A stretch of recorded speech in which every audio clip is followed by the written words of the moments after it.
Okay, share ko sa inyo yung nagawa nating improvement dun sa brake shudder or stuttering, yung rear brake natin. Ito yung binili natin. Bumili na tayo nito para sure. Pakita ko sa inyo. Nagawa ko siya ng iulitin ko lang pero hindi na natin gagalawin. Papakita ko lang kung paano ginawa. Okay? Ang dali.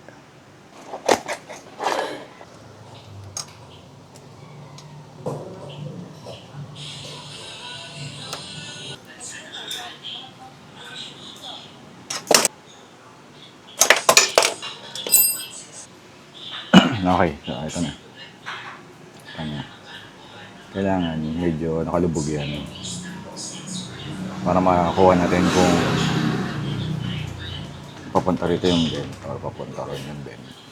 So medyo ididiin natin to. Kailangan medyo nakaganyan siya. So ito yung pandiin, panlapit. Yan.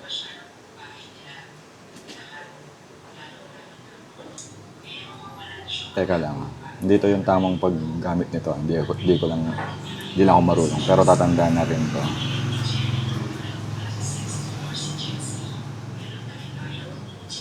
Ano sa zero yan.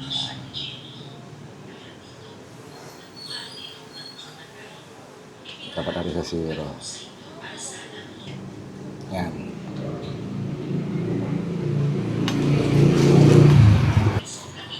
Yan. Yung ito ginawa natin. Zero siya, di ba? Makikita natin kung pag pumunta doon. Teka lang. Testing natin. Ulit. Yan sa zero.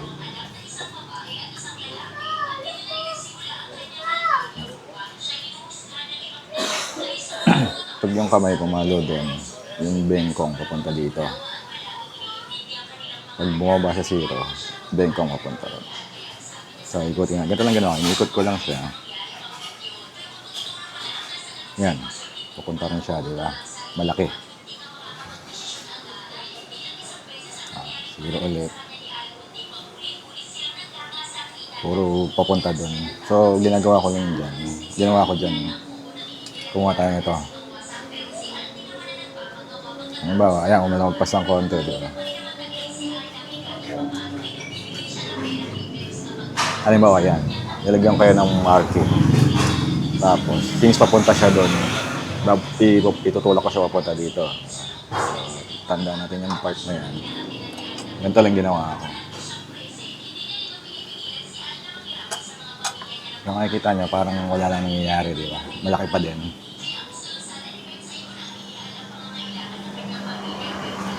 So, meron din siya dito. Parang wala lang, di ba? Pero nung inusog-usog ko siya, ayoko na siya iusog-usog ngayon kasi nag-improve na siya ng konti. So, pero tama na yan kasi ayoko nang galawin. Baka mawala pa yung baka mabago na naman. Pero yan yung ginamit natin. Na-test ko na siya sa kalsada. So slow speed. Na siya, nabawasan yung... Dati kasi medyo di ba? Yung parang nag-ABS siya sa slow speed. Malakas. Hindi makontrol yung motor. Kasi ang lakas nung on-off niya. Ngayon, humina na. So, pwede ko na siya makontrol. So, balikan ko kayo mamaya sa biyahe. I-explain ko maigi. So, yun. Lagay ko na lang sa link kung gusto nyo makita or kung gusto nyo i-try. Mahal to, nasa 600 plus.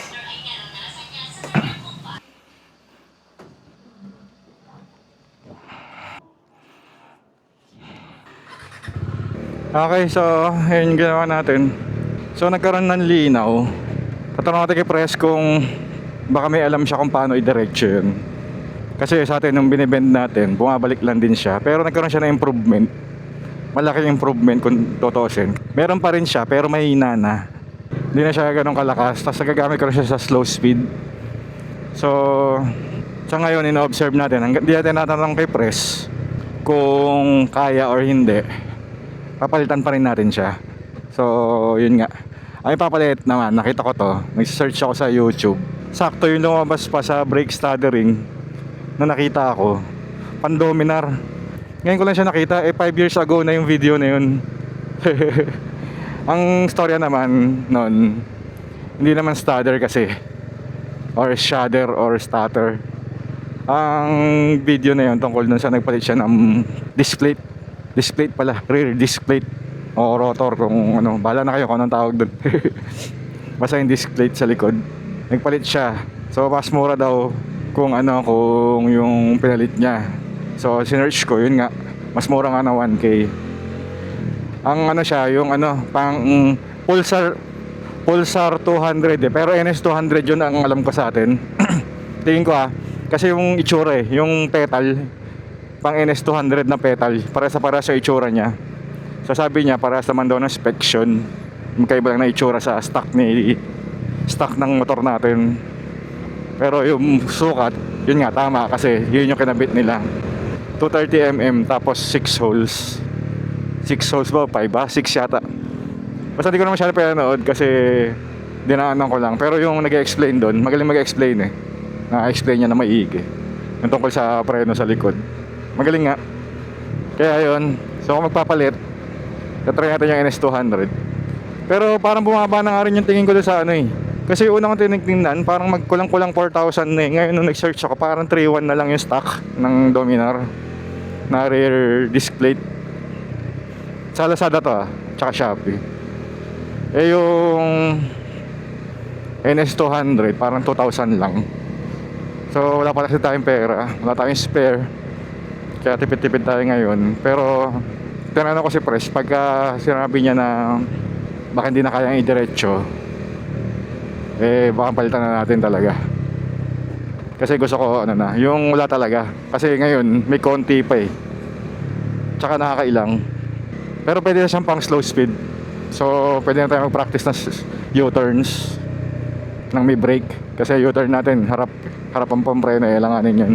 Delikado pag nagkamali ka ng preno. Okay, so yun lang muna. Short lang, share lang para may idea kayo.